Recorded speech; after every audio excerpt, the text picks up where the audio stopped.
سویا وہ کھو گیا، جو جاگا وہ پا لیا۔ بے شک، سبحان اللہ سبحان اللہ، بہت خوب۔ ہاں، دین کی باتیں سننے کے لیے آپ جتنا قریب رہیں گے اتنا ہی فائدہ حاصل کریں گے۔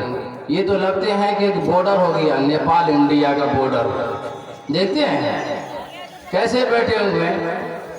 بھائی جو کارکن حضرات ہیں ان کو پنڈال میں لائیں۔ میرے بھائی بزرگوں دوستو، دین کی باتیں سننے کے لیے 4 دروازے کا کھلے رکھنا ضروری ہے۔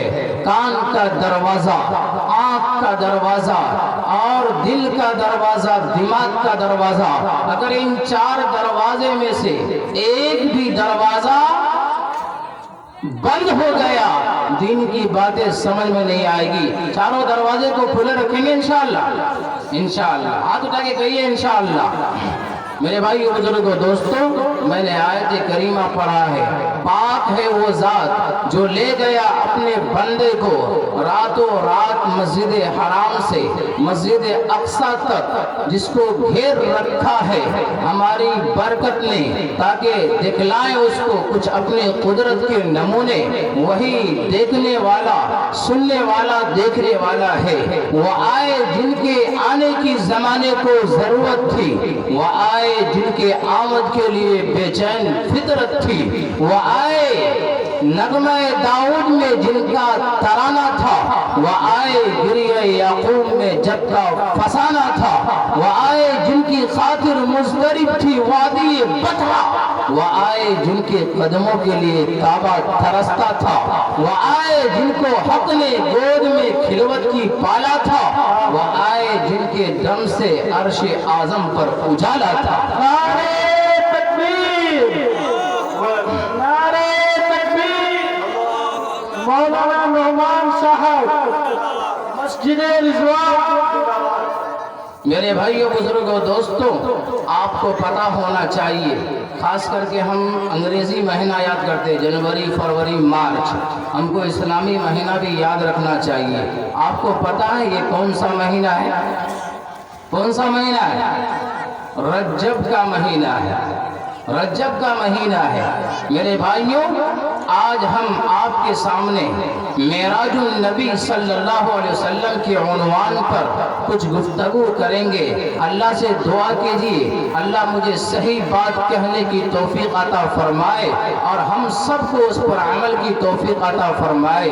میرے بھائیوں، معراج کا معنی ہے، معراج یہ عربی زبان کا لفظ ہے، ذرا توجہ کیجیے گا، معراج عربی زبان کا لفظ ہے۔ معراج کا معنی ہے سیڑھی کے، ایک آدمی جب سیڑھی پر چڑھتا ہے اونچا ہو جاتا ہے، سیڑھی پر چڑھنے سے پہلے وہ نیچے ہوتا ہے، لیکن حضور صلی اللہ علیہ وسلم کی نسبت سیڑھی کی طرف کی گئی ہے، معراج کی طرف کی گئی ہے۔